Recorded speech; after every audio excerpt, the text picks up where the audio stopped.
Have you been diagnosed with depression and struggle with sadness? Maybe you're scared of being criticized. Loss of interest, aches and pain. I'm always thinking something terrible. Ask your doctor about Effexor XR. Ask your doctor about Cymbalta. Talk to your doctor about So Zoloft. talk to your healthcare Get with professional. your doctor Into your today. doctor. Tell your doctor. Contact your doctor immediately. Talk with your doctor.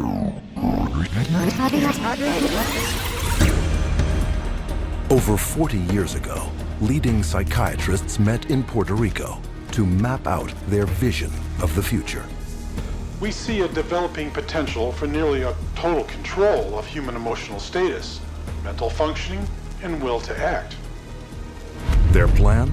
To create by the year 2000 a range of psychiatric drugs regulating every aspect of human behavior.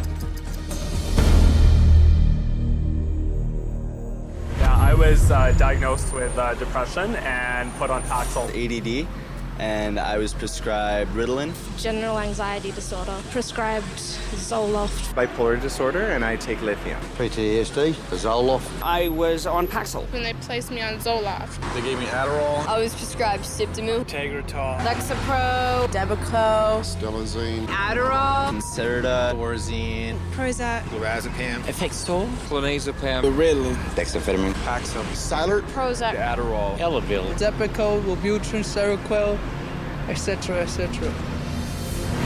100 million people worldwide are on psychiatric drugs. How did this happen? Psychiatrists convinced them they were sick. They want you to think you're diseased from birth, and that all those experiences of life, childhood and adolescence and teenage years and adulthood and being a senior citizen, that these are all various stages of disease. Because let's face it, we've all been depressed at one time. We've all been anxious at one time. These are normal emotions that we feel. Every emotional and spiritual problem is reduced to a label. And of course, all of those diseases require pharmaceutical treatments. This is big, big business. While generating a healthy income, claiming to be medical professionals, psychiatrists will freely confess that their profession is devoid of science. We don't really have any specific blood tests or other tests that are definitive for any mental illness whatsoever. It would be neat if it would become much more scientific. Well, if you go to my office and you tell me that you're depressed, there's nothing, and no blood sample or whatever, no tests. There are not current available tests to verify your diagnosis. I don't use any tests. You do not have a test to say, well, this is this disorder and this is the best medication for this disorder. For many years we thought we had the tests nailed down, but it turned out that they weren't of any value.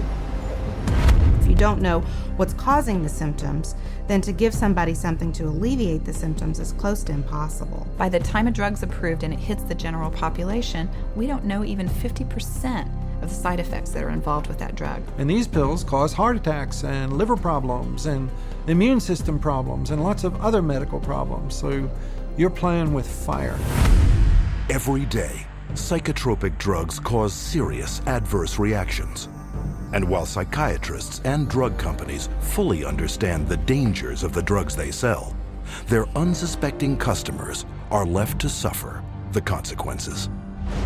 Everything became worse. Each mood swing was worse. He would have chronic headaches, chronic, nausea, not feeling good. She was very agitated, very, very jumpy. She was having horrible hallucinations. Her personality was disintegrating. Once he started on that drug, the cloud just stayed over him and stayed over him and stayed over him. It got darker and darker. He thought there wasn't anything worth living to kill himself. That was not Matthew. That was the drugs. At least I would like to have said, I love you.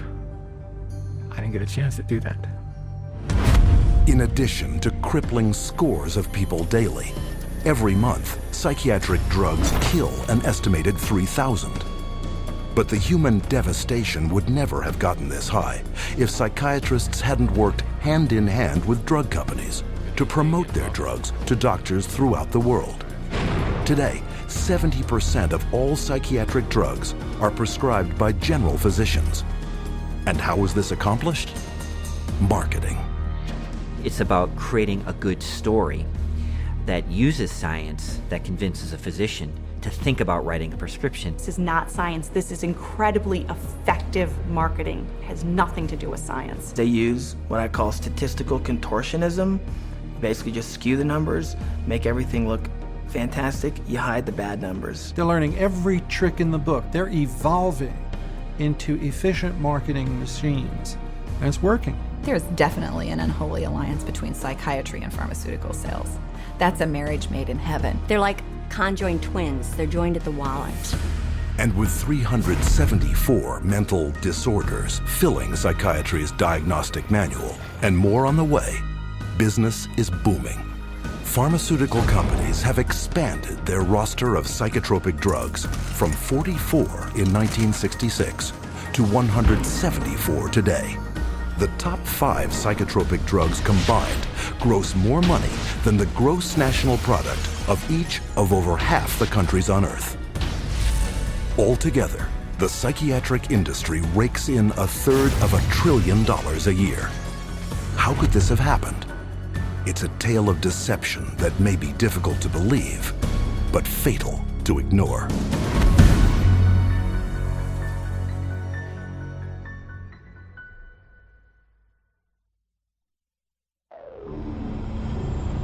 We took him to a psychiatrist, and within a matter of minutes, yeah, she's ADHD, and here's your drug. Went on the Medicaid, and 5 minutes later, he was on Zyprexa. He saw the psychiatrist and prescribed the medicine for 20 minutes. The guy didn't even look at her. He talked to her a little bit. Now, how can you tell if somebody's ADHD or not ADHD from just a few minutes talking to her? Next thing I know, I'm getting handed a handful of Xanax. That's how easy it is to get these drugs. Just so easy. It was just passed to me like candy. That simple.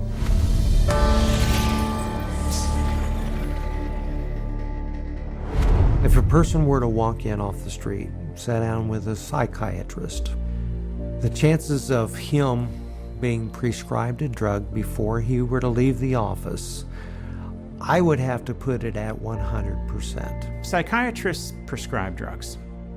They might have different ways of diagnosing, they might have different ways of interacting with a patient, but it's rare to find a psychiatrist that uses no drugs. The psychiatrists today are, in quotes, admitting they can't cure these mental illnesses, and they're therefore going to manage your illness by using a drug. 50 years ago, a person who was going through a divorce would have relied on family, friends, clergy, and even the family doctor to a certain extent for conversation to work through the issue. They certainly wouldn't have been medicated. That was before the era of psychotropic drugs.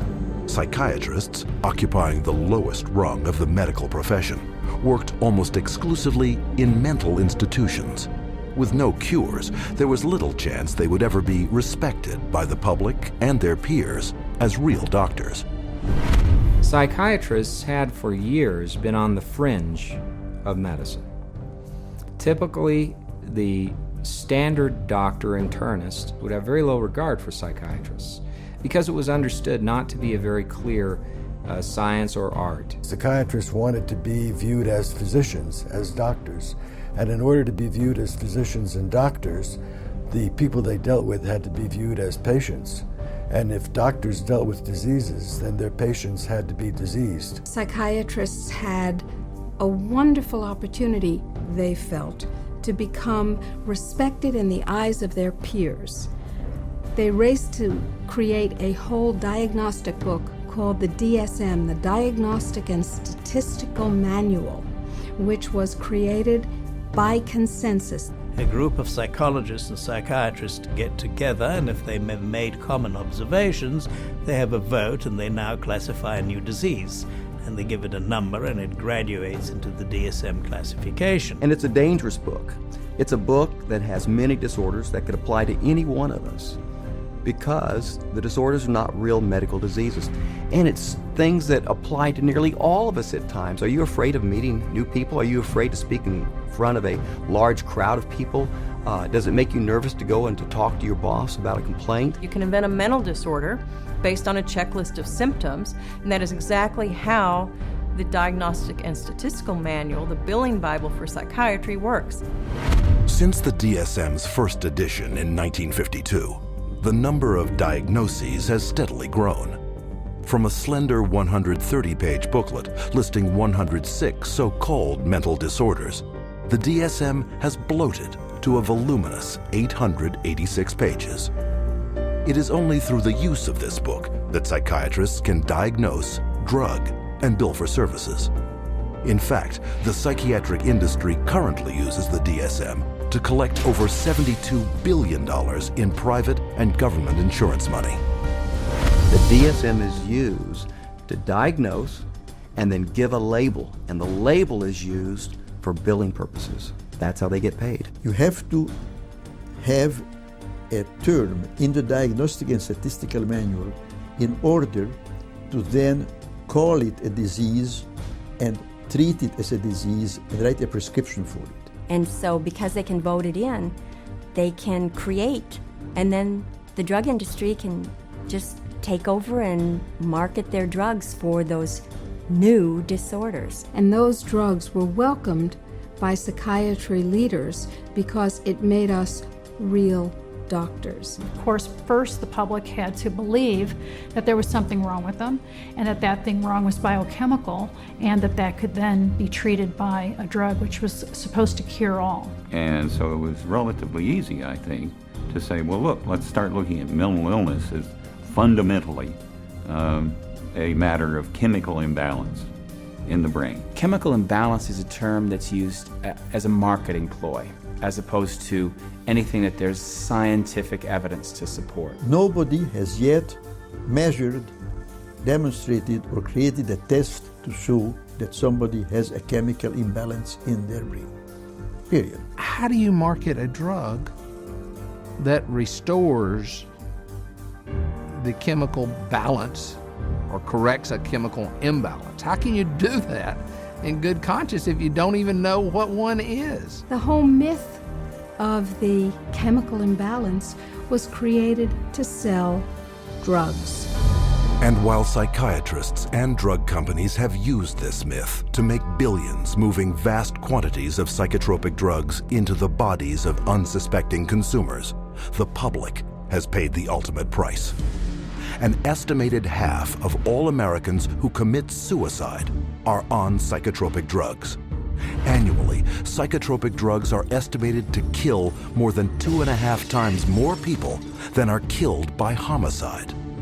And who is entrusted with protecting the public against these dangerous psychotropic drugs? In the United States, it is the Food and Drug Administration, FDA, whose psychiatric drug advisory panels are dominated by psychiatrists who shuttle between the drug industry, academia, private practice, and government, the so-called revolving door. The revolving door at FDA is one of the primary reasons why the system that we have works so poorly. That revolving door is a direct result of the fact that a group of people with the same mindset are put into positions of being regulators and in the position of being formulators and sellers and marketers. The panels that are formed by the FDA to evaluate these drugs, the psychiatrists who are on those panels, almost all of them have conflicts of interest where they have directly or indirectly received funding from the very industry and the very parties within the industry whose drugs they are evaluating. So there's this tight little relationship between psychiatry, pharmaceutical industry, and FDA where they each mutually support each other, and yet the mental health of the population does not improve. Take, for example, the FDA Drug Evaluation Panel that approved the antidepressant Paxil. Every psychiatrist on that panel has financial ties to the pharmaceutical industry. And these conflicts of interest have been rampant enough to prompt congressional investigation. When I check these advisory committees who make recommendations to the FDA, and they're always approved after the advisory committee, I found that there were conflicts of interest. I found that many of the people on the advisory committees had never filed a proper report on stocks and bonds that they owned that might be viewed as a conflict of interest, and they're by law supposed to do that. And this network of financial conflict of interest between psychiatry, the drug industry, and the FDA became even more entrenched in 1992, after passage of the Prescription Drug User Fee Act, also known as PDUFA. Through this bill, the FDA would be paid a fee of $100,000 per drug to ensure that psychotropic medications would be rushed through the approval process and into the hands of prescribers faster than ever. Congress told the FDA, your job is no longer to make sure drugs are squeaky clean safe before they get out on the market. Your job now is to hurry up and get new drugs on the market faster. It acted to set the priorities of the FDA so that if there was a fee paid for a particular drug approval, it could be put on the fast track and rushed to market with less than the usual scrutiny that the FDA would give it. And this fast track has traded safety for sales. Since the passage of PDUFA, time spent on drug evaluation plunged from almost 2 years in 1992 to only 6 months 4 years later. Meanwhile, the number of new drugs released to the public doubled. Though fast-tracking is disastrous for public safety, it reaps huge profits for psychiatry and the drug industry. Because the sooner a drug is approved, the sooner it makes money. And the money is big. Every day, the average psychotropic drug grosses over $7.7 million. One drug, Zyprexa, rakes in almost $12 million daily.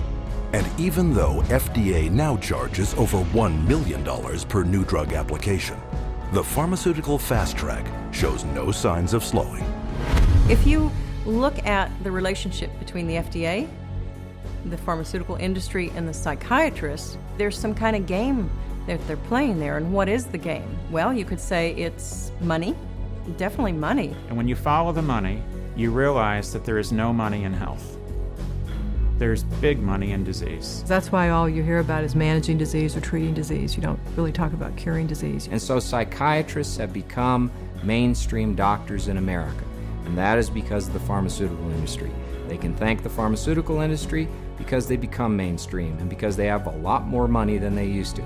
And the drug industry can thank them because now they have thousands of soldiers in their army distributing these drugs to everybody. From the smallest infant to the oldest senior citizen, no one is immune from any of the hundreds of fictitious disorders invented by psychiatrists that fuel a multi-billion-dollar psychotropic drug industry. And every day, psychiatrists are casting their nets ever wider. And all it takes? Another psychiatric label.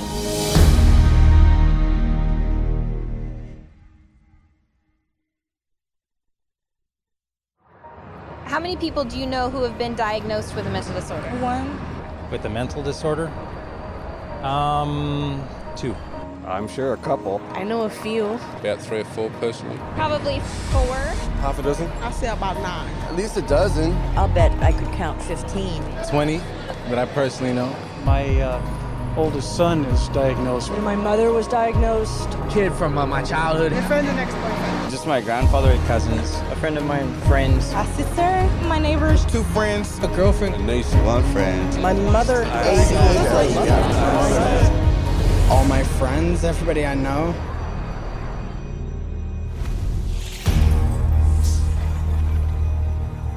An apparent flood of mental illness is all around us. Where is this coming from? Psychiatrists, whose diagnostic and statistical manual can label anyone walking the earth today as mentally ill.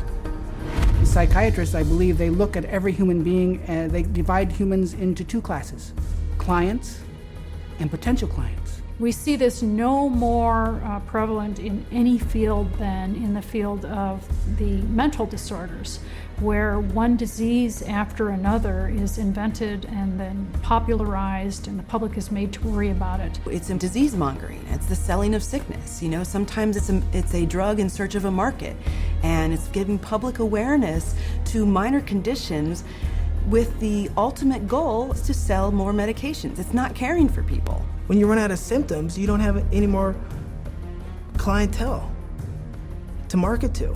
So you have to invent disease.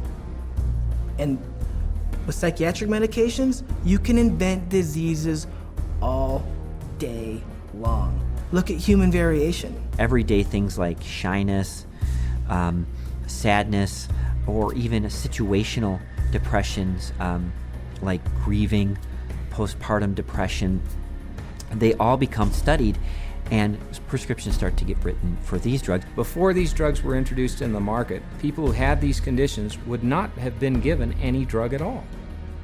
And so it is the branding of a disease, and it is the branding of a drug for the treatment of a disease that did not exist before the industry made the disease.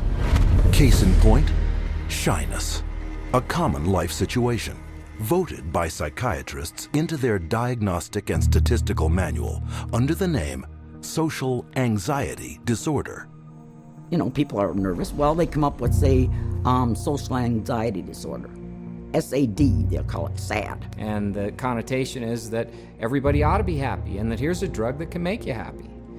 So that a common occurrence, which is every now and again everybody's sad, we ought to be treating with a drug. Well, then they'll get this PR firm to drum up business for this. They'll put out all these studies that find, there's so many people afflicted with this SAD, and they'll start putting it in magazines, they'll start putting it on TV, they'll start a patient advocacy group that say, that we're all affected by this, and then they'll come out with Paxil works for this. So they go to the FDA and they said, well, we ran this study and this works for this new invented disorder. And that is SAD, social anxiety disorder. And millions of people suffer from it. And it's purely fictional. It's a normal human emotion that everybody experiences at certain times or another, but they make it into a disease. Paxil, once it got approved by the FDA as the first antidepressant to be used for social anxiety, it took off huge. And it just moved from number 3 in the market amongst its peer drugs to number 1 in the market. Social anxiety disorder is just one of many made-up psychiatric disorders fueling the boom in psychotropic drug prescription. Psychiatrists work to promote what the latest disease is going to be. These days, bipolar is getting that same type of promotion. Everybody's being educated about their bipolar illness, when in fact, we know having emotional ups and downs is distinctly human. Now bipolar is thrown around like water. You've got bipolar, I have bipolar. If I'm up today, I'm manic. If I go home tonight and I'm depressed because I'm tired, that shows I have bipolar disease. It's a lot of hokum. Have you ever worried with seeing all the increased media on it that you might have a mental disorder? Yes. And which one is that? I would say bipolar. They talk about bipolar a lot. Bipolar. I've known a lot of bipolar. 2 friends from both of them were diagnosed with bipolar. My neighbor, she was bipolar. I was diagnosed with bipolar. My mother had bipolar. He was actually bipolar. Schizophrenic bipolar. Bipolar and obsessive compulsive. Bipolar and ADHD. Bipolar disorder. Bipolar, yeah. Bipolar situation. Bipolar. Bipolar. Bipolar. Bipolar. Bipolar. There are 3 personality disorders, and then the most recent is bipolar. And that's just been in the past year. Spearheading the popularizing of bipolar disorder, especially in children, is psychiatrist Dr. Joseph Biederman, a paid speaker, advisor, and researcher for 25 different drug companies. In 1996, the drug companies funneled all this money to this Dr. Biederman. He's well known. He's the one that came up and said that there's bipolar disorder in little kids. This was unheard of. There was no bipolar disorder in any kids. He came up with the study and published the articles out all over the world, and other doctors followed his lead that bipolar is in little kids. Due to the constant promotion by Dr. Biederman and his colleagues, there has been a 4,000% increase of the diagnosis of bipolar in children since 1994, while the number of antipsychotics prescribed to them has leaped 5-fold to an estimated 2.5 million prescriptions. In 2008, Dr. Biederman was exposed by a Senate investigation for failing to report $1.6 million in personal income from pharmaceutical companies. But the damage had been done. Because of the bipolar fad created by Dr. Biederman, antipsychotics, some of the most powerful psychotropic drugs being prescribed, are psychiatry's drug of choice. The top 3 best-selling antipsychotics together gross $25,000 every minute. And no matter how big the psychotropic drug industry gets, psychiatrists are hard at work providing the diagnoses to make it even bigger. Let's say this is the pie right here of a certain class of medications, and this is a pretty profitable pie, and everybody wants a piece of that pie. But what would happen if we made that pie even bigger? And how you make the pie even bigger is by expanding the uses for those drugs. They've already got a drug that's approved on the shelf. They can just pull it off the shelf, rename it, repackage it, and say, look, we've got a new drug for a new illness. When Prozac's patent ran out, that Eli Lilly had to look for a new source of profits. So all they did was change the name of the drug from Prozac to Serafem, change the color of the pill from green to pink, and marketed it for PMDD, which was newly introduced into this book. What it tells us is that if you can come up with a label, a diagnostic label for a drug, then you can sell it like hotcakes. It's a business model, and it's $1 billion business model, and it works, and it's going to keep continuing. Today, anyone may unknowingly be taking a psychiatric drug, renamed, repackaged, and prescribed for non-psychiatric purposes. Zyban, prescribed as a cure for smoking, is actually the antidepressant Wellbutrin. Cymbalta, a psychiatric drug for depression and anxiety, is now being marketed as Yentreve for urinary incontinence. Psychiatric researchers are testing psychotropic drugs on such wildly varying conditions as obesity, alcoholism, gambling, hot flashes, herpes, nausea, itching, shivering, and excessive hair pulling. It is a pill for every ill, and practically no one is being told how dangerous psychiatric drugs are. As a chemist, I'm making these drugs. They're proving deadly in our labs, and they're proving deadly in other labs. Dangerous, ineffective, causing the exact same thing they're supposed to treat. How are they selling them? For anyone who's given a label of a psychotic illness, drugs seem to be the automatic choice of treatments as night follows day. That's all psychiatry does. It's dominated by psychopharmacologists who do nothing but manage symptoms by dispensing pills. That's it. And they don't work. But the fact that they don't work works to the advantage of the drug companies and the psychiatrists, which means that you're not cured, which means that you're a patient for life, you're a customer, you're a client for life. And the worse your health gets, the more drugs you need. It's a great deal for them. We should all be up in arms about the way we're being treated by psychiatry today. This is a very dangerous industry that has gone so far overboard in inventing fictitious diseases and drugging our children and our population that I consider it to be engaged in crimes against humanity. With over $80 billion a year in psychiatric drug money at stake, it is impossible to escape the saturation of psychiatric disease-mongering in today's society. But behind the marketing lurks a secret psychiatry's customers would be shocked to learn. How are these drugs tested? And are they safe?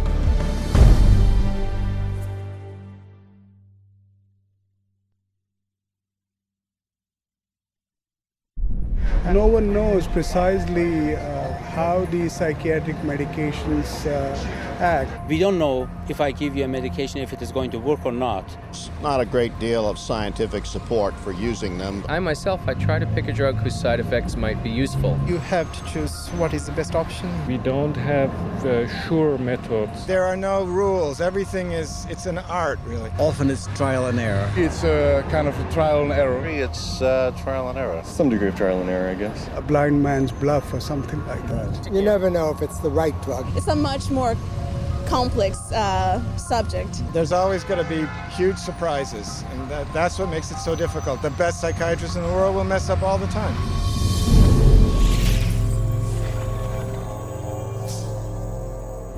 The American public is being treated as a mass medical experiment.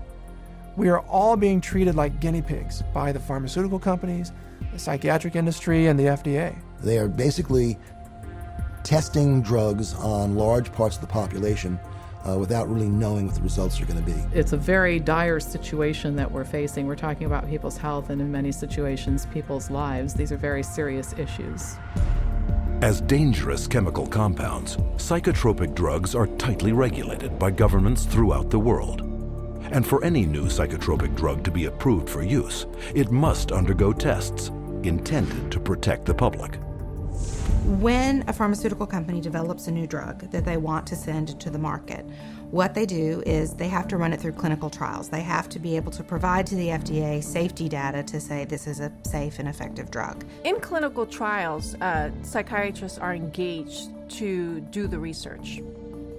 And we could bank on the fact that these psychiatrists are tied to the pharmaceutical companies. And the psychiatrist puts their name on there, they're seen as an expert.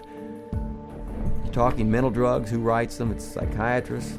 So that's how it works. It's a terrible system. The desperate thing about it is that it's all dressed up in the name of science. But it's not science at all, it's pure marketing. But they get away with it because it's called science. There's really no test, no X-ray, there's no chemistry that shows you have this condition. It's really just the opinion of someone who is probably taking money from pharmaceutical companies to prescribe drugs to people. Where's the biochemistry? Where's the research? Where's the substantiation? And the answer is it vaporizes like mist in the morning. It's not there. But the lack of scientific testing doesn't stop psychiatrists from carrying out clinical trials on dangerous drugs. Clinical trials are supposed to consist of 4 phases of precise scientific drug testing, the first 3 of which must be submitted to governments for regulatory approval. In phase 1, the drug is checked for toxicity. In phase 2, tests are done to see how the drug reacts in the human body. If it clears this hurdle, then a phase 3 trial is carried out. But with no lab tests verifying or measuring any mental disorder, and with big money at stake, psychiatric drug research is highly subjective and rife with manipulation. There are many, many, many places where you can tweak the study just a little bit with the study design or with the way you gather the data or the way the data are reported.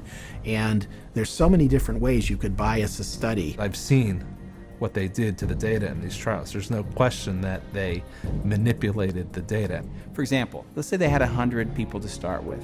40% drop out.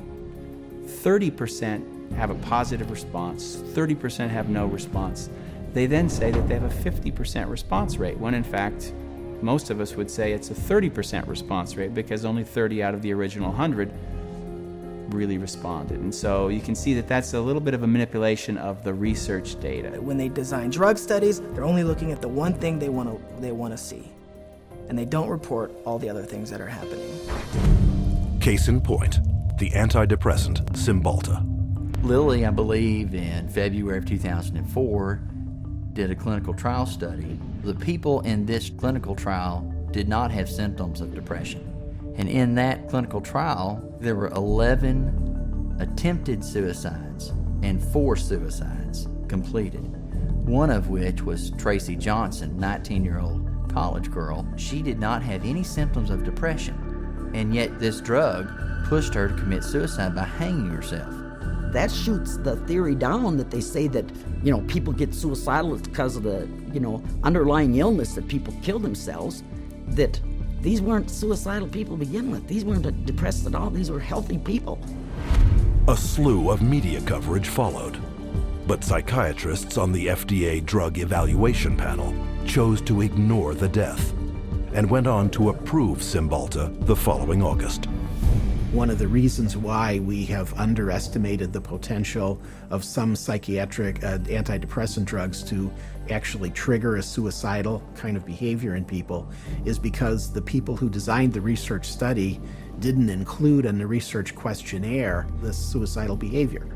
And then you can report that we had 0 incidents of this type of behavior among our subjects. And then the response is trumpeted as if there's something magical about it, when in fact what's happened is a whole statistical tap dance routine that violates good science. However, on the basis of that kind of phony trial, the drug can be marketed. Keep in mind that when a drug is tested in the clinical trials, it's only a very short period of time. The final phase of testing can be anywhere from 5 to 6 weeks. The longest of those studies was 8 weeks. The shortest was 4 weeks. So these are not long-term studies. I think most physicians and most people taking the drugs assume they're long-term, 1 year, 2 years, 3 year studies. They're not. They're very, very short studies.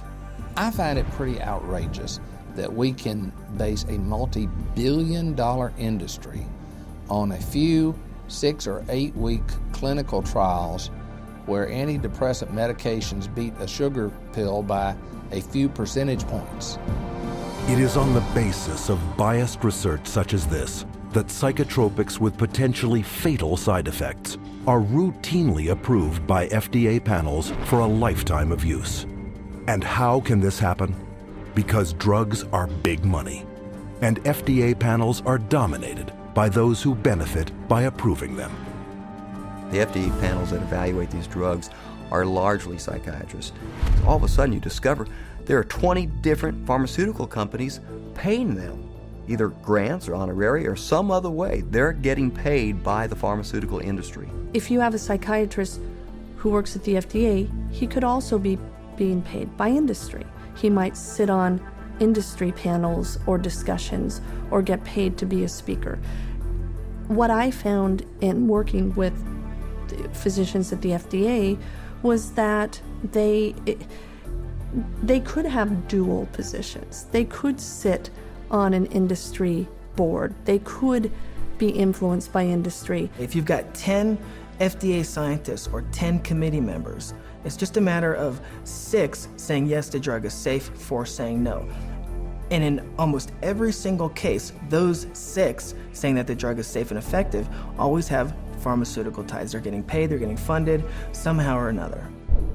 Have you been diagnosed with depression and struggle with sadness, trouble sleeping, anxiety, or low energy? Ask your doctor about Effexor XR. With Phase 3 approval of foregone conclusion, the marketing blitz begins. But while psychiatrists have already begun promoting and prescribing these drugs throughout the world, there's one more phase yet to be carried out. Phase 4. What Phase 4 clinical trials are is when they've actually gotten the drug approved and then they get it into the general population, so that we finally find out what it does when it hits ethnic populations, women, children. Then we see who dies, who has seizures, who has deformed children, who has epilepsy, who has diseases downstream, whose heart stops. The public is the clinical trial. That's where we find out the problems with these drugs. This is an experimental stage, and it's so much so that one consumer protection group has advised patients that they refuse a prescription for any drug that hasn't already been on the market for 7 years. So if you're taking a drug that's only been out for a year or 2 or 3, you are a guinea pig. And the experimentation doesn't end here. Additional psychiatric drug trials take advantage of the invented disorders in psychiatry's Diagnostic and Statistical Manual to rake in even more profits by targeting the most innocent of all. If they test their drugs on children, then they get a 6-month extension on their exclusivity period or patent period. This psychiatric drug research center in Texas uses advertisements to lure in child volunteers. And once inside, they're further enticed with the simplest of tricks. This is where they're going to be playing. We have Game Boys, we have Xbox, we have 5 TVs. They come in here and they help themselves to crackers, cookies, free candy, free crackers. Everything is paid for. You don't pay for anything. But these perks are just bait to coax children into ingesting powerful psychiatric drugs known to cause suicide and violence in their own age group. These are drugs that would cost maybe several $100s a month in a pharmacy. They actually are getting them free in research. We love children, and we just love children because they're our future.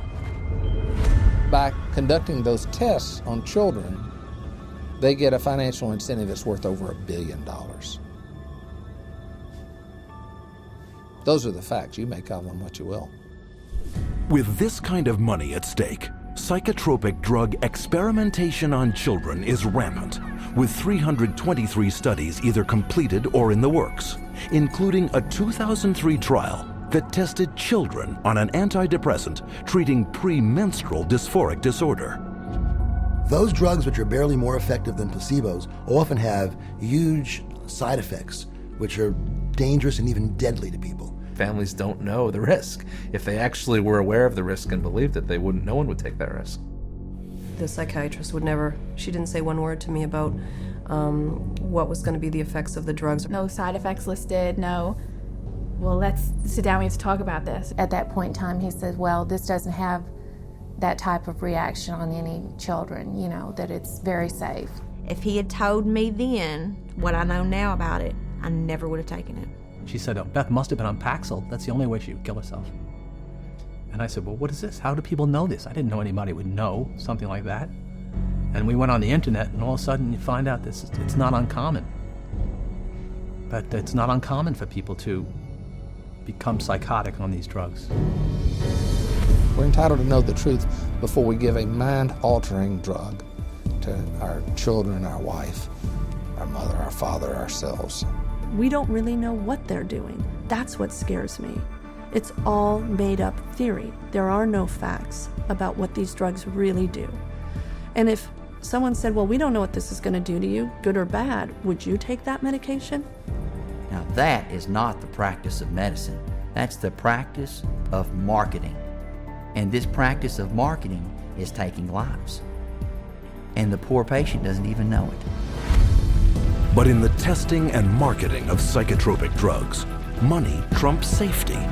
The top 10 most prescribed psychotropic drugs gross over $26.5 billion annually, more than double the amount of new money put into circulation every year by the United States Mint. But to make this kind of money, psychiatrists first have to convince the most crucial market segment of all, those with the power of prescription.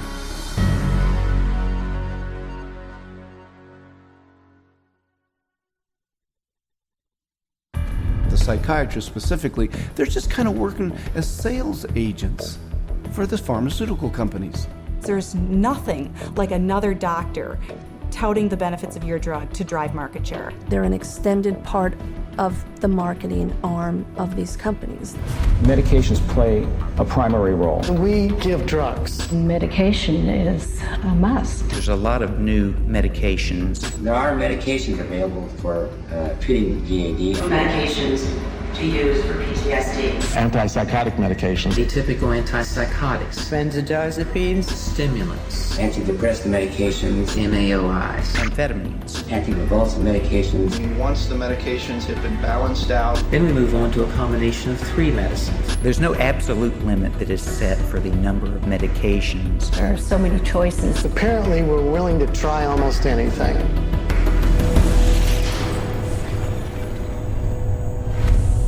Psychiatric drugs can't be sold without a prescription, so pharmaceutical companies hire psychiatrists to promote psychiatric drugs to their fellow prescribers. The money trail starts at the world's most prestigious medical schools, in the offices of highly influential university-based or academic psychiatrists. With their seal of approval, pharmaceutical companies make billions on psychotropic drugs. There are a lot of academic psychiatrists especially who have ties to 10 or 15 or 20 different pharmaceutical companies, and so they're making a very large amount of money. Whether they're professors or whether they work at big, medical institutions, those drug companies will make sure that they've got them on the payroll somehow. They'll have this person feed this information to their other peers, but it's all being motivated through monies being funded by pharmaceutical companies. About 40% of the early stage marketing dollars for pharmaceutical companies go straight to these thought leaders, psychiatrists. These financial arrangements with so-called key opinion leaders are very lucrative. A top academic psychiatrist can personally rake in over $500,000 per year from pharmaceutical companies. These people are still considered the stars of their medical centers because they bring in all this great money from the pharmaceutical companies, and that helps keep the coffers of the medical center full. Universities receive a lot of money from the pharmaceutical industry. Drug companies are building buildings right next to the medical school. They're funding research right and left. The University of Michigan Depression Center received, I think it was $750,000 from Eli Lilly, and all they do down there is crank out this biological view of psychiatry and mental illness and depression. With academic psychiatrists collecting millions in drug money for their universities, it is no surprise that school curricula focus on psychotropic drugs. Training programs in psychiatry, the majority of them now are drugs first. You're really a psychopharmacologist in a way when you come out of a psych residency training program. Even when I went to medical school, psychiatrists did talk to patients. Now all they do is write a prescription and send them away. A psychiatrist is trained for one purpose, to administer psychiatric drugs. Academic psychiatrists don't just indoctrinate future prescribers. They also heavily promote these drugs to their peers. First, by creating clinical trial studies, passed off as unbiased research that push both an invented psychiatric disorder and the drug to manage it. These studies are planted in professional journals to be read by their colleagues and quoted in the media. But what readers don't know is that an estimated 50% of the time, these psychiatrists never took part in the studies.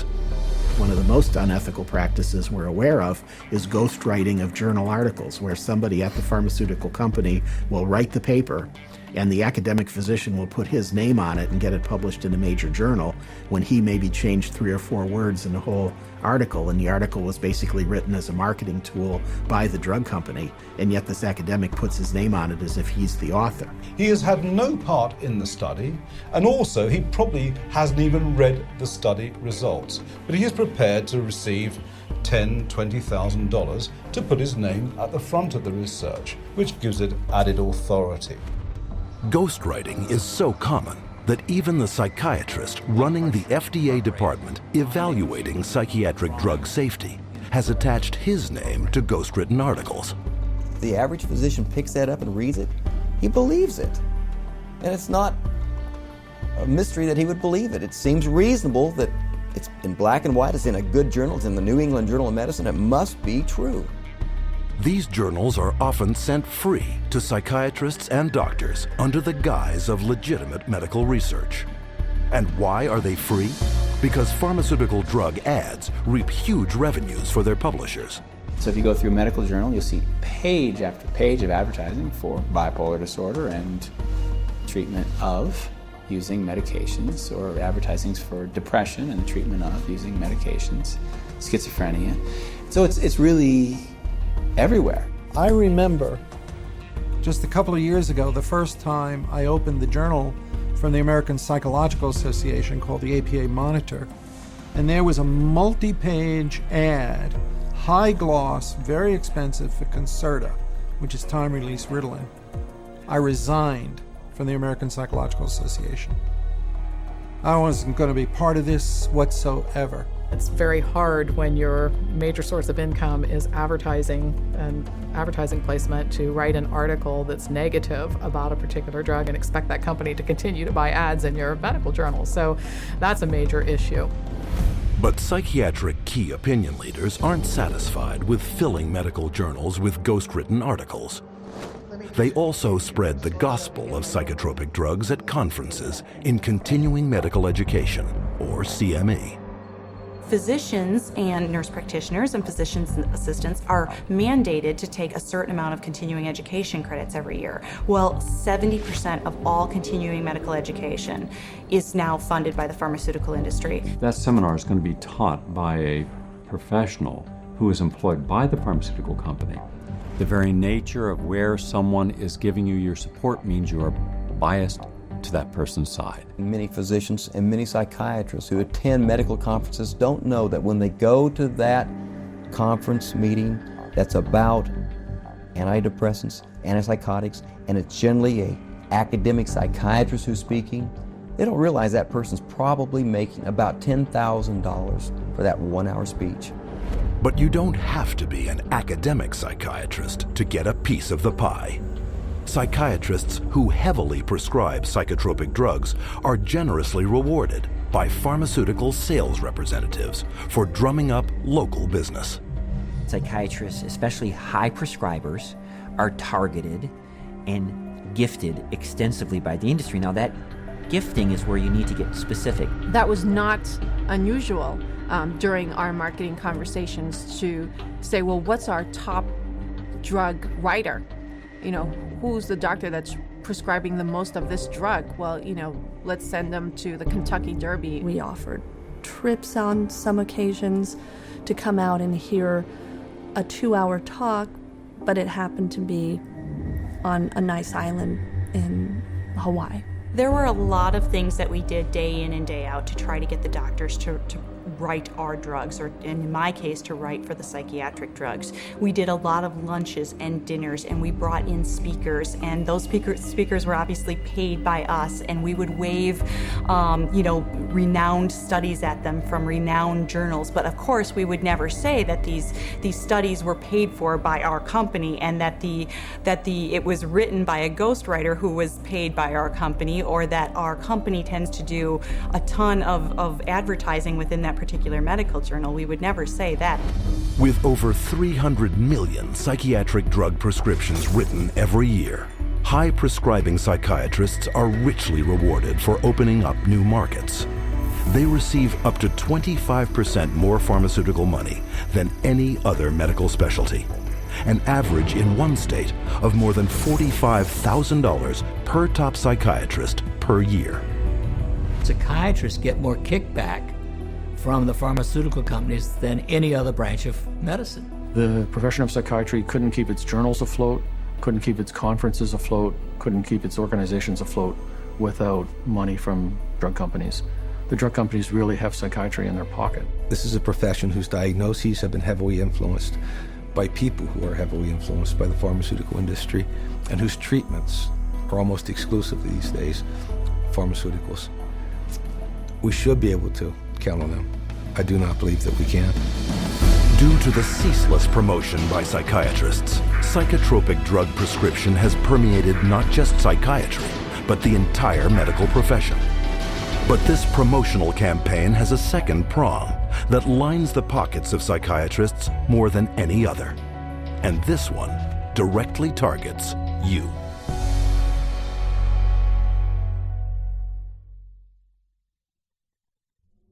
Abilify helps control symptoms of bipolar mania. Ask your doctor about Effexor XR.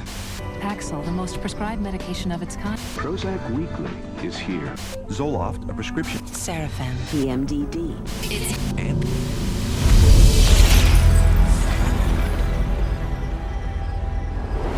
Psychiatrists and drug companies don't hype psychiatric drugs only to fellow prescribers. They also pitch them straight to the end user, you, counting on you to walk into their offices and demand a prescription. The direct-to-consumer advertising is instilling the notion in every human being that something is mentally wrong, something needs correction. That drives people to see a psychiatrist to help to mitigate this by dispensing the medication, by dispensing a drug that they have had pushed on them on countless television ads, countless magazine ads, and countless print ads that say, hey, there's something wrong with you, go get help for it. Nowhere is this explosion of direct-to-consumer advertising more obvious than on television.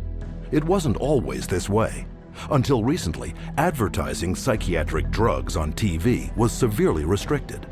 But in 1997, the FDA was persuaded to relax their rules on advertising in the media, in direct violation of Article 10 of an international treaty signed at the United Nations. Every 5 minutes there's a new drug ad. And this is not by accident. This is cold, canny, scientific design. The ads are fundamentally of two types. One type of ad is a effort to try to get the patient to take the drug company's drug. Abilify helps control symptoms of bipolar mania and reduce... But then the second kind of direct-to-consumer advertising is the you're sick and you didn't know it advertising. You could be suffering from generalized anxiety disorder. Because they want to create sales, so what they're going to do is tell people, do you have these symptoms? Do you have this disease? Do you have this particular condition? But they hit it so hard on television that people say, ask your doctor, ask your doctor. Every commercial is a referral to the doctor. See, they're working for each other. Ask your doctor about Cymbalta. Depression hurts. Cymbalta can help. I can go to my doctor and say, here are my symptoms, and walk out with the prescription I want. I can ask for a drug by name, and most of the time I'll be given the drug. So basically, I'm my own doctor. The industry defends what it's doing by saying this is some kind of public health education campaign. And I'm sorry, I think if you go to an advertising agency, you're advertising. From the start, advertising psychiatric drugs on television has been phenomenally successful. In just the first 3 years, sales of psychiatric drugs skyrocketed by 250%. With grosses now hitting record levels, the drug industry is spending $2.9 billion a year in TV advertising alone. And once this drives people into the offices of psychiatrists, they can be hooked using another marketing ploy: free samples. The industry is willing to give out millions of dollars worth of free samples because it generates billions of dollars in sales. You want a prescription and you want Prozac written forever as a maintenance therapy. So you establish that with some free Prozac up front. Here, take this sample, it doesn't cost you anything, and then if you like it or if it seems to work, then we'll make a prescription, but you're going to have to pay for that prescription. The sample is free. So it's really a marketing technique. They got a cash cow.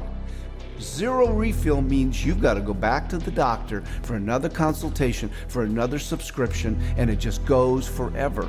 This is business. This is money. Some direct-to-consumer marketing is camouflaged as public information. Psychiatrists regularly appear in the media, warning the public of the latest mental illness epidemics and hawking their latest breakthroughs. They write articles planted in newspapers and magazines that further their mental health awareness campaigns. Even patient advocacy groups claiming to offer unbiased information on psychiatric drugs are, upon closer inspection, pharmaceutically funded front groups managed by psychiatrists. They were started specifically by the industry themselves, and the public isn't informed of that. It's basically a great big lie to the public that they think they're going to a charitable organization that has their best interest at heart. Case in point, children and adults with attention deficit disorder, or CHADD, the biggest and most well-funded front group for the makers of stimulant drugs. Stephen Plog is a former CHADD executive. When I became the CHADD coordinator for Las Vegas, they gave me a manual, and in it said, we want to provide unbiased information to help and support people who have ADD. For the next 30 days, we put 22 parents and their kids on a program with lab tests to find out what their causes were, eliminated their causes, they got prescription free, medication free, side effect free, and they got better with their self-esteem, and they became actually happier, healthier, and more successful. CHADD found out about this, called me up and says, we do not allow people to talk about nutrition in any of our seminars. We only prescribe going to a psychiatrist who will only prescribe drugs and therapy. So they said you can no longer work with us, and they fired me for simply recommending that parents go get a lab test, find out what the causes are, and eliminate the causes. They do not allow that. They only allow medication and psychiatric treatment. Psychiatric patient advocacy groups also promote psychotropic drug treatment by broadly issuing public marketing surveys disguised as medical questionnaires. You can take a survey of maybe 16 questions. And if you are a normal human being who's lived through ranges of emotions of normal life experience, if you've known the exhilaration of the birth of a child, a niece, a nephew, and the devastation of a divorce and the loss of dreams, and answer honestly to those questions, you will diagnose yourself as bipolar. And the instructions that come back along with the diagnosis or the warning that you're probably bipolar say, print this out and take it to your doctor. And how simple is it for anyone to go online, answer typical life questions, and be given a psychiatric disorder? Here are some randomly chosen volunteers, people of all ages leading normal lives. Do you feel sad, blue, unhappy, or down in the dumps? Sometimes. I've had periods of great optimism and other periods of equally great pessimism. Yeah, that happens a little bit. I get tired for no reason. Sometimes. Life is pretty full. Not really. For no apparent reason, I sometimes have been very angry or hostile. It's hard for me to concentrate on reading. I am restless and can't keep still. My heart beats faster than usual. I have trouble sleeping, shortness of breath. Gained weight. Trembling hands. I have an idea that most of these are going to be sometimes. Everyone has. As in everybody? Somewhat. Somewhat true. Just a little. Oh yeah, I am. Alright, my score totaled 42. Bipolar disorder, moderate to severe symptoms. Wow. The answer reflects on the presence of depressive symptoms. Currently suffering from an anxiety disorder. I may be suffering from bipolar 1. Minimal to mild depression. An obsessive compulsive disorder. Guess that means I'm psycho. Guess I'll go to a psych.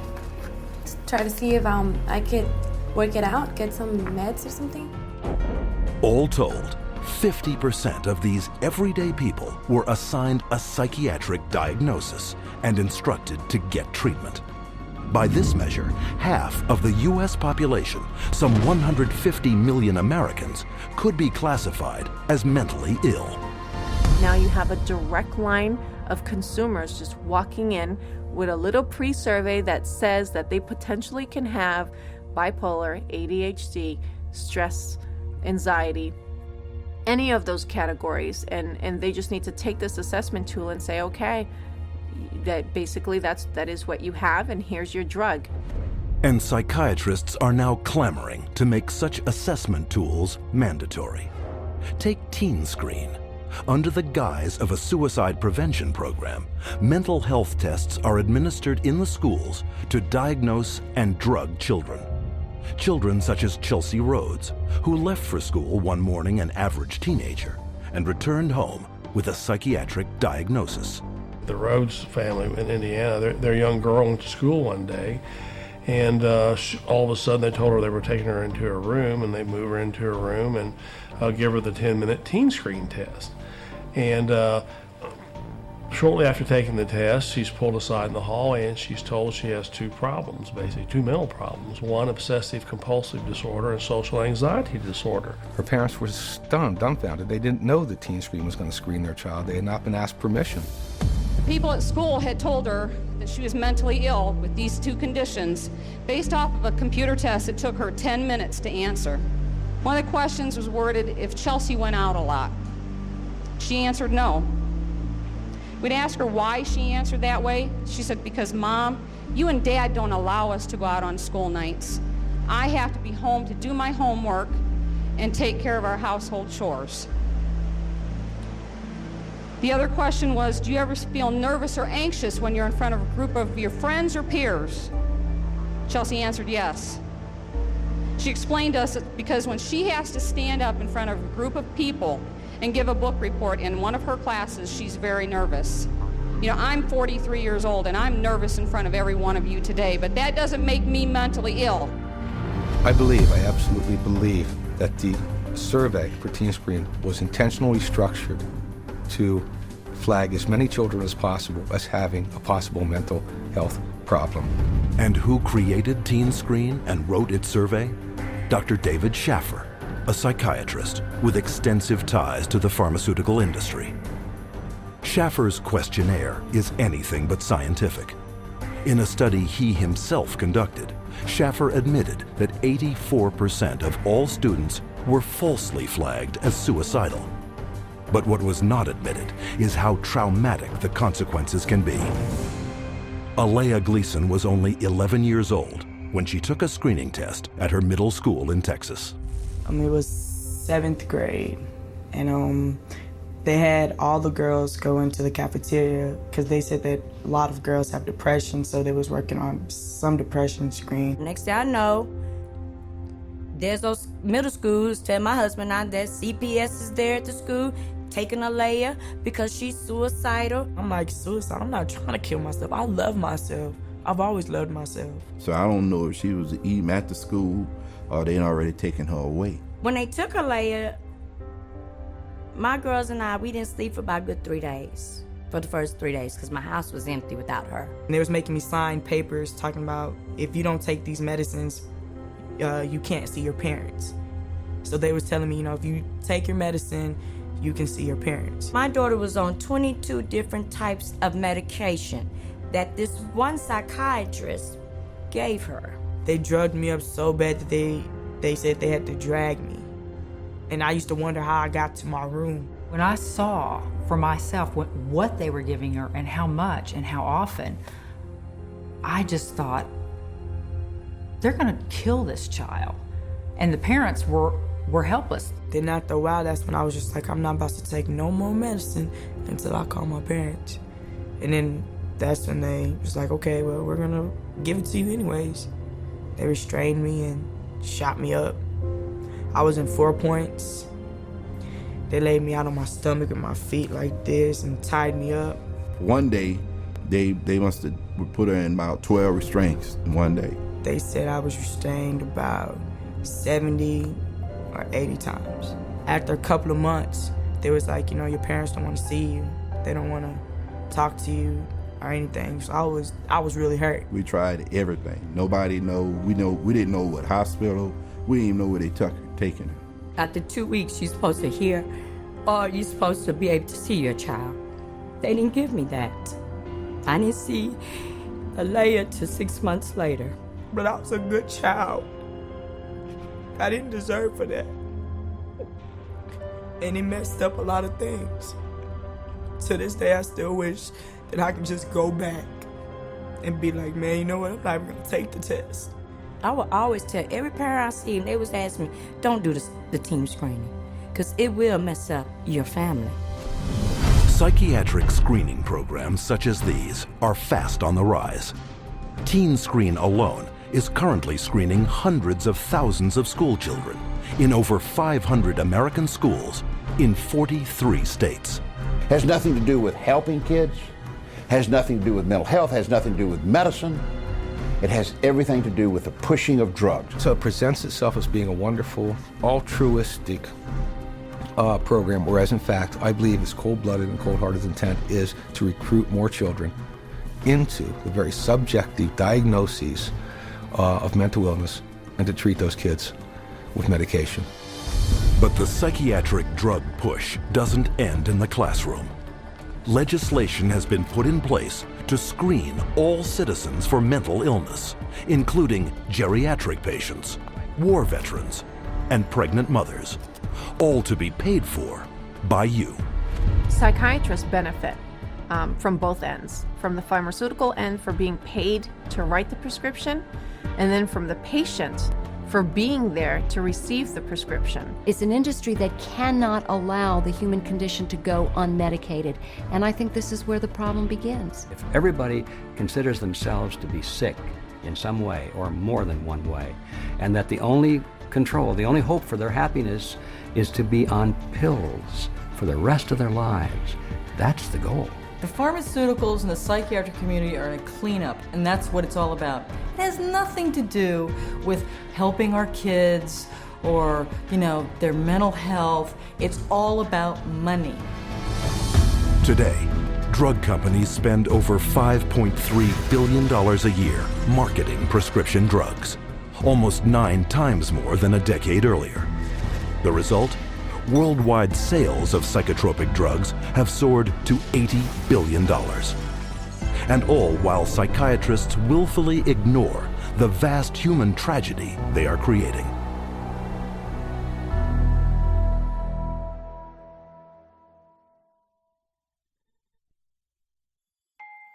I'm 10 years old. I'm going to read, I think, the side effects of a drug called Daytriana. The drug Adderall. Luvox. Cymbalta. Gyudon. Lexapro. Namenda. I have a question. Where do I find the side effects? How do I read it if it's so small?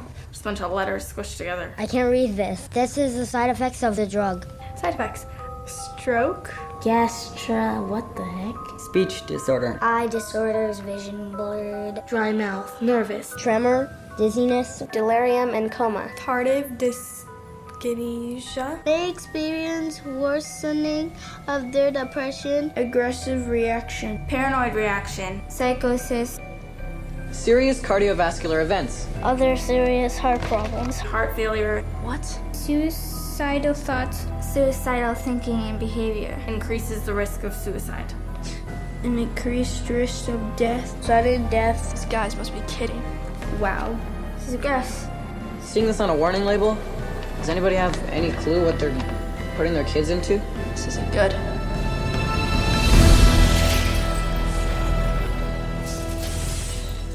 No drug has side effects. They're all effects. Side effect is just a way that doctors explain away the effects that they don't like or you won't like, but they're effects. These are the effects of these drugs. They're not just what might happen to you, they're what happen more often than not. We name them side effects because they're an unintended consequence. The antidepressant drugs not only don't make you happy, they have all kinds of negative effects on the system as a whole. These drugs are absorbed and distributed throughout your entire body, so they have side effects through all of your tissues and organs, including your liver and your kidneys and your nervous system. They destroy the brain, the neural net. They literally kill brain cells and cause all kinds of brain disorders. That's why we have they're not side effects, they're direct effects. But while psychiatrists continually downplay the multitude of severe health risks to the public, candidly, they had no problem admitting them to our cameras. I think I tell them the main side effects. I don't tell them every side effect because there are so many possible side effects. I would say the majority of patients experience some side effects. People get side effects to every medication you try. They all have side effects. All kinds of side effects. Lots of side effects. Physical feelings of sickness. Headaches, insomnia. They can't sleep. They can't eat. Drowsiness. Sedation is very frequent. Restlessness. Appetite stimulation. Neurologic side effects. Tremor or muscle spasms. Stiffness. Weight gain. Obesity. Weight gain and stuff like that. Decreased performance of sexual functioning. Sexual side effects can happen. Sexual dysfunction, etc. I've never had anybody die or anything, but I've had people faint and stuff, and it's really sort of unpredictable. You name it, and it can be a side effect. And why can't psychiatrists predict what adverse reactions you will get?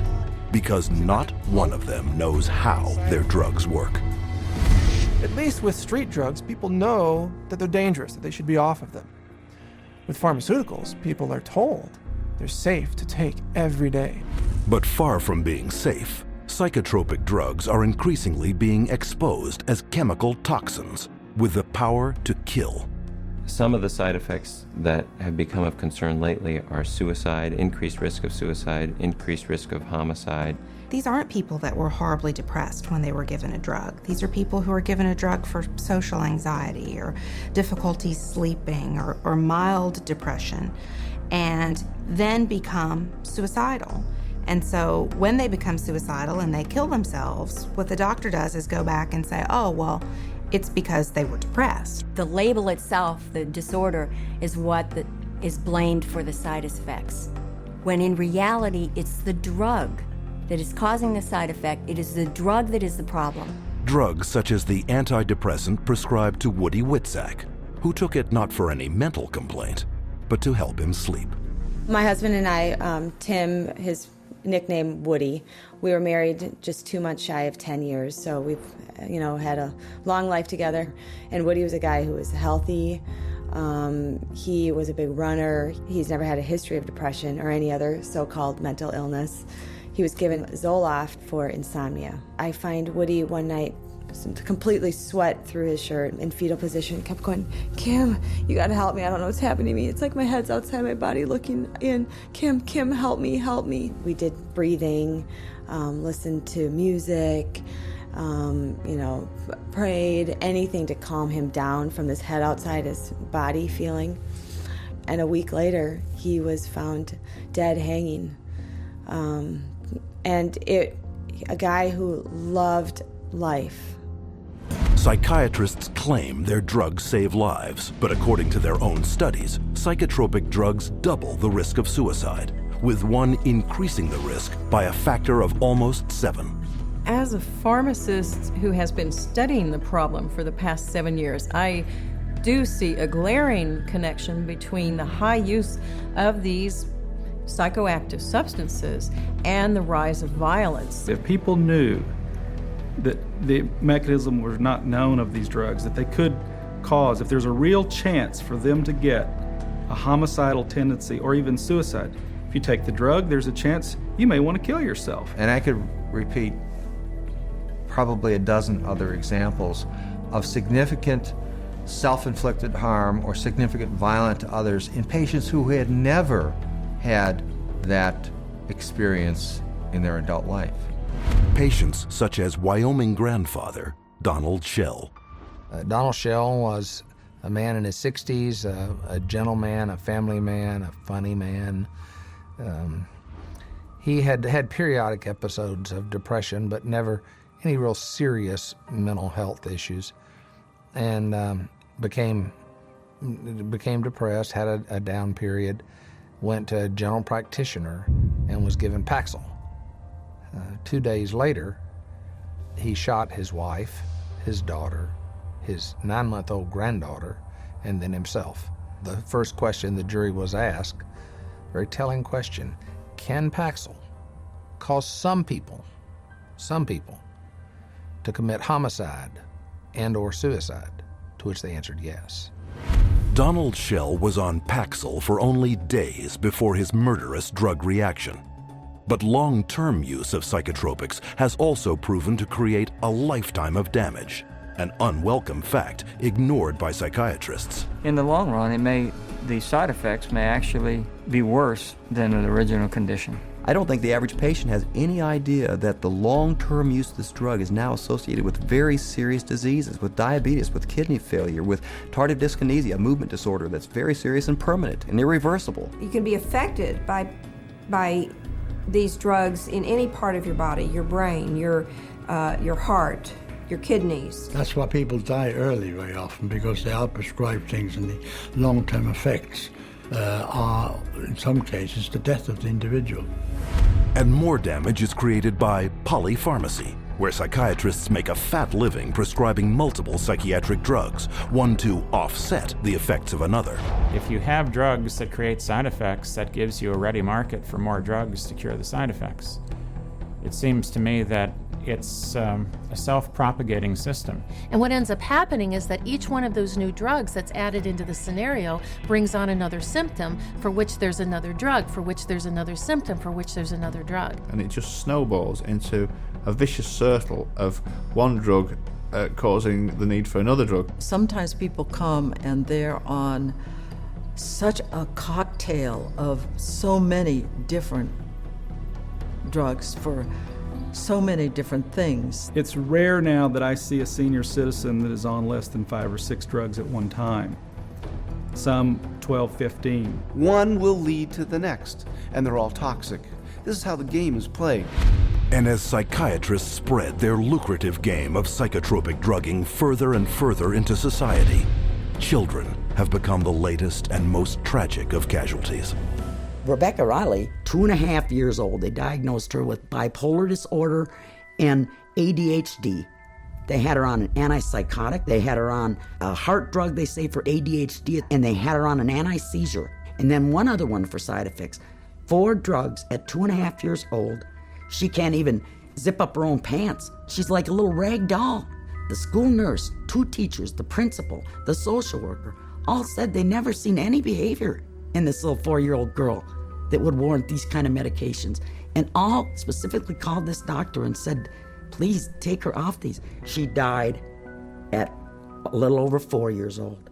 This little girl that didn't have a chance, and the psychiatrist just let her. Instead of standing trial and facing prison time, Rebecca Riley's psychiatrist, Dr. Keiko Kifuji, hasn't even lost her license. One might well ask how psychiatrists get away with it. The answer lies in a legal concept known as standard of care.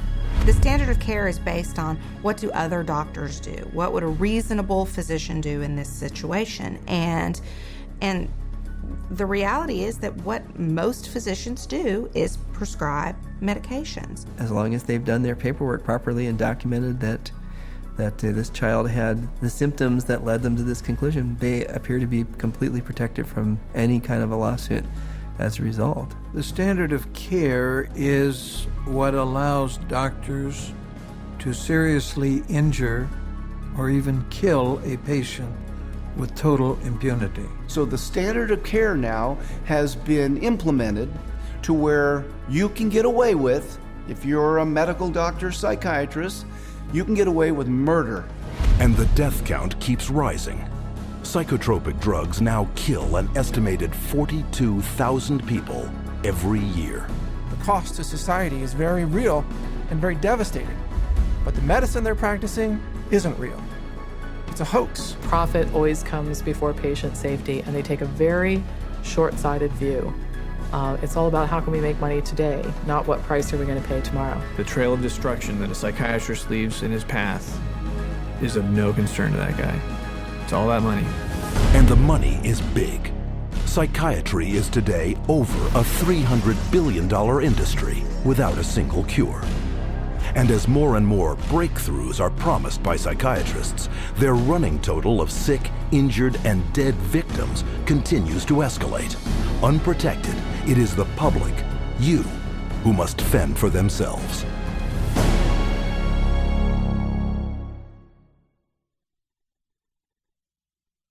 My wife and I are blessed. We have 7 children, and we love them all. They're all our favorites. Each child we have is our favorites. And Beth was extremely special. She was kind, generous. She had like a really sweet and caring personality. She had this beautiful smile, like an inviting.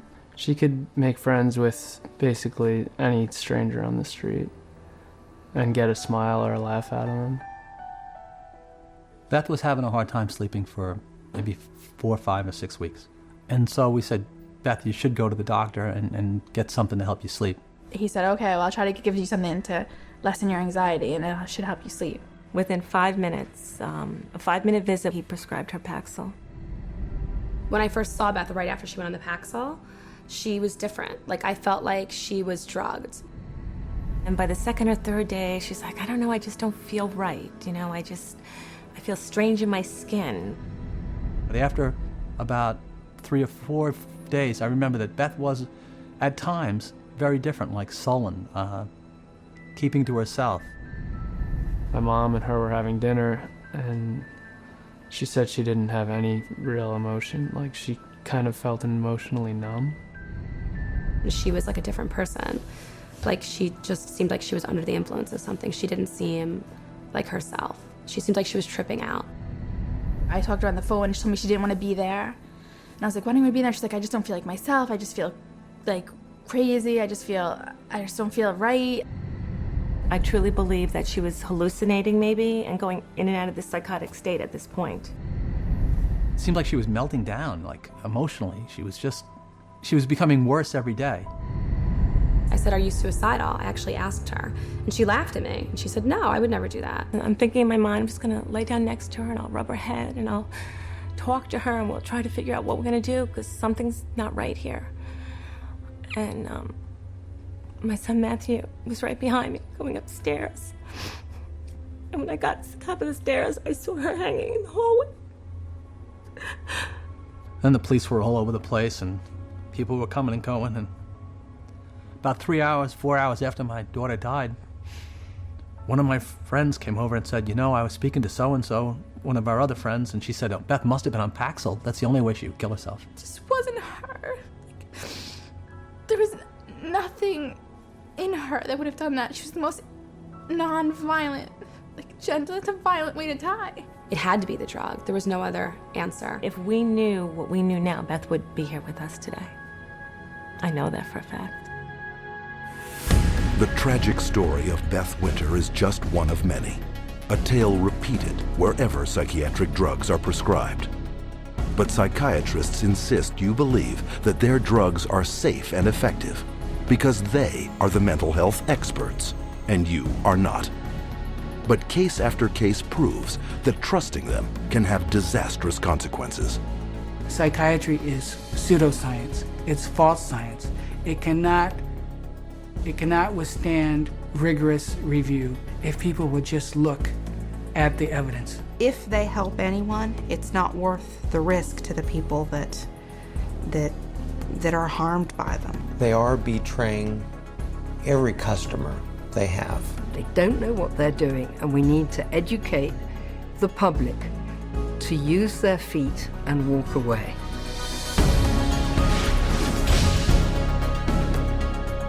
And how can the public become more educated? By exercising a central medical right, little known to the patient, but very familiar to psychiatrists. We want to be able to present the patient with alternatives. And one of the central ideas in ethics is informed consent. The components of informed consent are letting the person know, first of all, what the diagnosis is and what it's based on, so that they can say, this is why we need to treat you.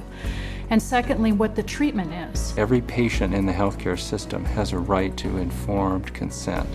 That is, they have a right to be told the risks and benefits of the treatment, the risks and benefits of alternative treatments, and the risks and benefits of no treatment at all. Patients should be totally informed, fully informed about every medication that the psychiatrist offers to them to take or says they should take. And studies confirm that very little full and accurate information about psychiatric drugs is getting through to the public. So what would full and accurate, informed consent on psychiatric drugs consist of? These medical doctors and experts have extensive experience in the subject. Their first point: psychiatric disorders are not actual diseases requiring medical treatment.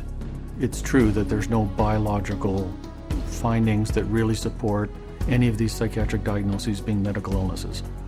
And the burden of proof really is the other way around. It's not that you have to prove that there is no biological science. The burden is on psychiatry to prove that there is. There's no blood test. There's no lab test. There's no x-ray. These are just clusters of behavior that a group of psychiatrists have voted that it's a disease. Can you imagine doctors having to have powwows to decide if a heart attack is a real disease or not? No, they don't have to decide that. They don't have to have a vote on that. They should be asking the doc, geez doc, where's the chemical test for that? Where is the objective test for this? And I guarantee you that they'll be told, we don't have a chemical test for that. There is no such thing as a chemical imbalance. And any psychiatrist that you talk to, if you ask him this question, they'll all admit it in private, but they won't admit it in public. It's a scandal. So this is all subjective. Nothing objective about psychiatry. 2, there is no scientific proof that psychotropic drugs resolve any mental problems. Since there is no measurement for these psychiatric diagnoses, because they're really just subjective, for the same reason there really can't be a measurement for the effects of the drug. In terms of medication, the evidence that's claimed is the medications are highly effective and not very toxic. But actually, in fact, the data in psychiatry are very clear that that's not true. What is true is that the medications are barely, if at all, more effective than placebo. You're selling drugs to people under false premises, under a disease that's been invented. So how do you measure efficacy among a disease that doesn't even exist?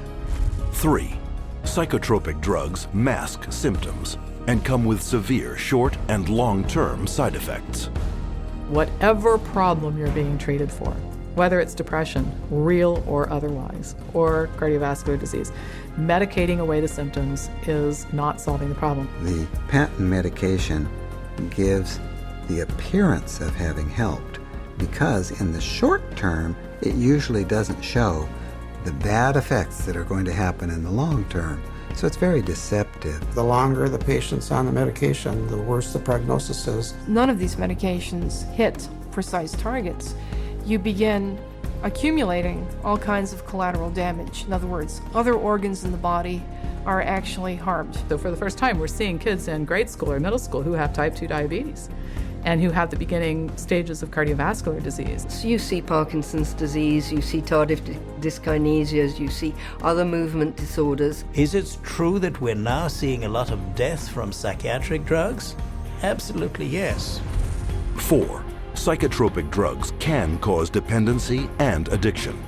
One of the hallmarks of informed consent with psychiatric meds is you have to discuss the potential for addiction. The vast majority of psychiatric drugs create psychological and physical dependency. Most patients that I've seen that were on these drugs have difficulty getting off of them.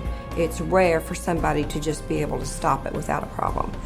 5. Most mental problems are caused by an underlying physical illness.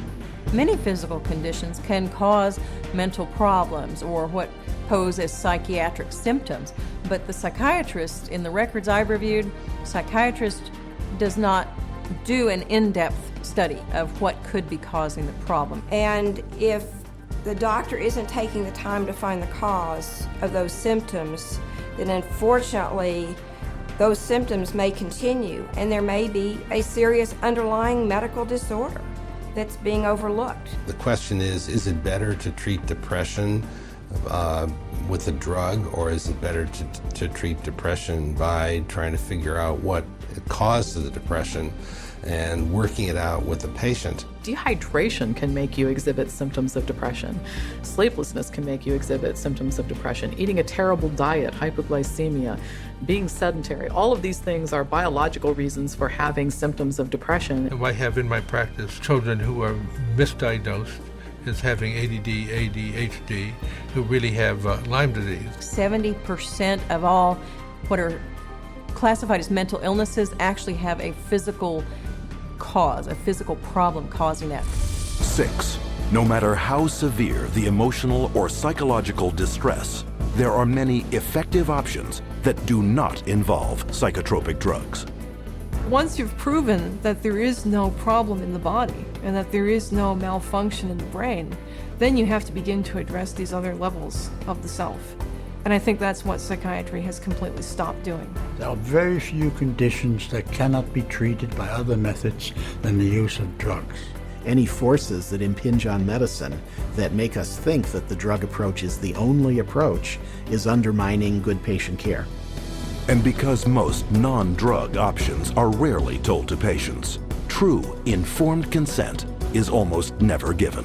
When you get into informed consent, it's almost a responsibility of the patient to make an inquiry about the hazards of the drug and not rely on what the psychiatrist or physician tells them. We can't go in and abdicate our responsibility as consumers simply because somebody has an MD after their name or someone is a psychiatrist and we think they know more than we do. The best way to protect yourself is to educate yourself, is to ask questions not only of your doctor, but to do your own research. Don't be ignorant, be informed.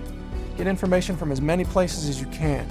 That's how you'll be an intelligent, skeptical consumer, and that's how you will protect the safety of yourself, your children, and your entire family from this industry of death known as modern psychiatry. And as modern psychiatry has permeated our world over the last 50 years, so too has psychotropic drugging. But there is a way to expose this medical abuse by reporting all complaints and adverse psychiatric drug reactions to your National Drug Regulatory Agency. MedWatch is the federal reporting program in the United States.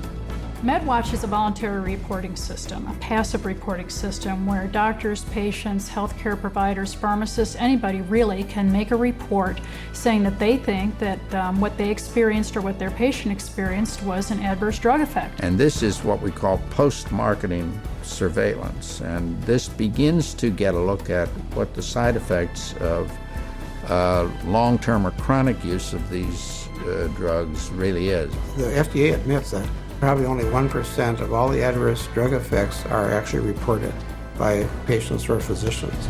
It is only through the reporting of all adverse drug reactions that the true scale of the horrors of psychotropic drugging will come to light. You have the facts. Share this video with your doctor and don't allow yourself, your friends, or your loved ones to become the next statistic of the big business of psychotropic drugging. To find out more about psychiatry and psychotropic drugging, or to report a case of psychiatric abuse, contact the Citizens Commission on Human Rights.